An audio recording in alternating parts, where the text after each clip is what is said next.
de questões para tratar com o senhor.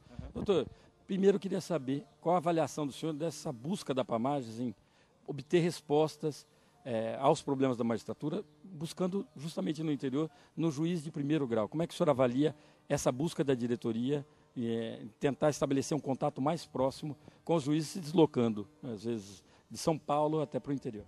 A iniciativa é muito positiva, acho que essa presidência da Pamages está de parabéns, na pessoa do desembargador Calandra, porque ouvindo o juiz de primeiro grau é que as medidas, as iniciativas em termos de melhoria poderão ser aperfeiçoadas.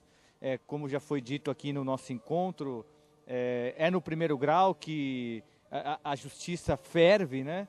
E dali que nós precisamos de soluções, precisamos de aprimoramento. E não adianta a medida ser imposta de cima, sem conhecer a nossa realidade. É preciso ouvir o juiz de primeiro grau, conhecer a nossa realidade e aí, obviamente, qualquer medida que se adotar, ela será muito positiva. Cubatão já foi considerada a cidade mais poluída do mundo e aí houve um esforço muito grande de vários setores da sociedade tentando diminuir. Qual é a situação hoje dessa comarca que emblematicamente ainda envolve muitos problemas de meio ambiente, muitas empresas têm uma degradação natural. Como é que está lidar com esse aspecto do meio ambiente? Em termos de clima, a situação melhorou muito, né? A iniciativa adotada ao longo dos anos por várias empresas, inclusive com essa novidade da responsabilidade social das empresas, né?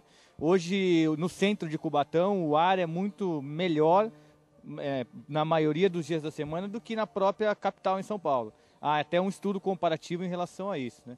A situação da comarca de Cubatão, por essa peculiaridade de ser um polo industrial, é que ela precisa também de alguns ajustes, né?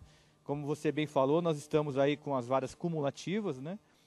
A verdadeira clínica geral, e nós precisávamos dessa especialização até para cuidar melhor de temas muito complexos que são trazidos por essas empresas do polo industrial. E essa é uma das nossas reivindicações.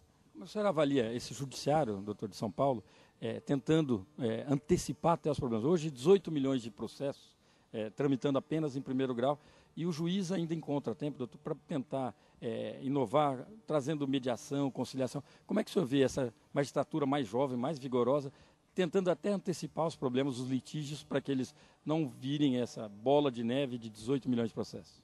Essa troca de experiências é muito importante, né? Não só essa força da juventude, mas também ouvindo a experiência dos mais antigos, que já passaram pelo primeiro grau e que já sabem realmente qual é o entrave maior para se administrar essa justiça. O número é expressivo, né? Hoje foi comentado aqui de que São Paulo representa quase metade do movimento judiciário do Brasil inteiro. Então nós temos um gigantismo que precisa ser tratado à altura. E soluções como essa de mediação, arbitragem, qualquer forma de conciliação, evitando propriamente o litígio, eu acho que é muito positiva. Como é que o senhor avalia essa bandeira da Pamages, tentando trazer autonomia financeira? A gente aprende aí nos cursos de direito, olha, o judiciário tem que ser independente, autônomo. Entretanto, essa autonomia financeira é quase uma obra de ficção. O orçamento do Judiciário de São Paulo foi retalhado, cortado em aproximadamente 40%. Como é que o senhor vê? Há espaço para lutar e verdadeiramente a independência está condicionada a essa autonomia? Eu acho que, falando de um modo bem leigo, né, quem manda é quem tem a chave do cofre, né? Então eu acho que o judiciário tem espaço para essa briga. Hoje, algumas gestões, a presidência da Pamages e do próprio Tribunal de Justiça percebeu a necessidade dessa aproximação política com o Executivo e com o Legislativo, no sentido de conseguir essa autonomia. O Judiciário só será realmente independente no dia em que tiver uma autonomia financeira, porque o Judiciário independente não é aquele que vai pedir dinheiro para o governador quando precisa fazer um investimento ou algo do tipo. O Judiciário independente é aquele que controla a sua própria verba e consegue investir aonde é necessário. Muito obrigado, doutor. Eu que agradeço e cumprimento vocês aí pelo programa, sempre assisto e estão de parabéns. Eu peço a sua licença, nós vamos para um rápido intervalo e já voltamos. Nós estamos no Guarujá, mais precisamente no Hotel Casa Grande, no encontro dos magistrados da região do Litoral Sul, magistrados que debatem soluções alternativas para problemas como morosidade da justiça, como melhorar a segurança para o cidadão e também como trazer mais democracia para a população do estado de São Paulo. Estamos ao lado do jovem juiz de São José do Rio Preto, o segundo juiz auxiliar da cidade de São José do Rio Preto, Dr. Marcelo Eduardo de Souza.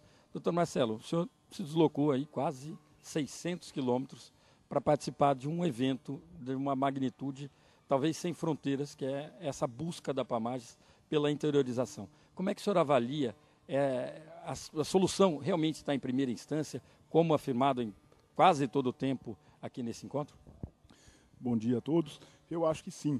A justiça acontece em primeiro grau. São Paulo tem 18 milhões de processos dos 43 milhões de processos que tramitam no Brasil. Desses 18 milhões de processos, mais de 15, 16 milhões estão em primeiro grau.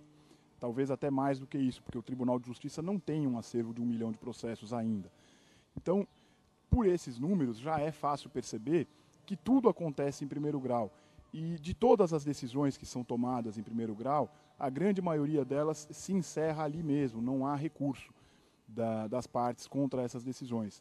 De modo que as coisas começam e, em grande parte, acabam mesmo em primeiro grau. É em primeiro grau que nós poderíamos dizer que a justiça efetivamente acontece. O senhor se sente revigorado quando, por exemplo, o ministro do Supremo, participando de um encontro promovido pela Pamages, o Dr. Marco Aurélio Melo, vira e fala o seguinte: tem que se valorizar cada vez mais a magistratura de primeiro grau e, mais ainda, é o juiz de primeiro grau que enfrenta a grande pedreira do judiciário. Eu fico muito feliz. Isso nos dá muita esperança, revigora nossas energias, por saber que as pessoas que estão no alto comando do judiciário brasileiro, que têm a possibilidade de influir nas decisões que serão tomadas, traçando o destino do judiciário brasileiro para as próximas décadas, têm esse pensamento. Porque é o sentir da grande maioria dos juízes de primeiro grau exatamente nesse sentido. Tudo, como eu disse, tudo acontece no primeiro grau. O contato direto que é feito com a comunidade é pelo juiz de primeiro grau. O rosto da justiça é o rosto do juiz de primeiro grau. Nas pequenas cidades, e o Brasil é feito em sua maioria de pequenas cidades, cidades do tamanho de Campinas, Guarulhos, São José do Rio Preto, são exceções. O grande número de cidades no Brasil é de até 50, 100 mil habitantes no máximo. E nessas cidades existe, a justiça tem rosto, a justiça tem endereço, a justiça tem nome e sobrenome, que é o nome dos juízes, é o endereço do fórum, é o endereço muitas vezes da casa mesmo, em que residem essas pessoas. É importante valorizar isso, não só no sentido de se obstacularizar o grande número de recursos que existem no ordenamento brasileiro, mas também, talvez principalmente, no sentido de se destinar recursos e preocupação com a organização dessa justiça em primeiro grau, infraestrutura para essa justiça de primeiro grau.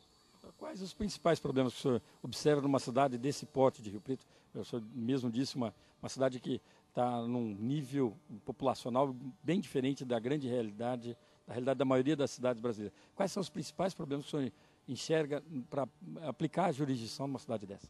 Eu diria que o principal problema que nós temos talvez seja de infraestrutura. Falta prédio, falta instalações adequadas, falta funcionários, falta equipamento.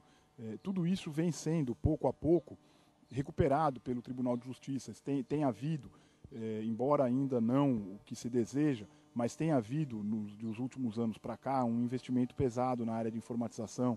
Houve um movimento de contratação de funcionários que foi obstado por questões orçamentárias, mas que se prevê a retomada para o futuro. No caso específico de Rio Preto, está em andamento a obra de construção de um novo fórum para a cidade. Quer dizer, esses problemas, se de um lado existem, é importante que se diga também que pouco a pouco se vem buscando alguma solução para eles. Agora, como tudo depende de dinheiro, essa solução caminha com a velocidade que o nosso orçamento cresce. E nos últimos anos, infelizmente, o orçamento não tem crescido na mesma medida em que as nossas necessidades vêm crescendo. É uma questão que, pouco a pouco, o tribunal vem se sensibilizando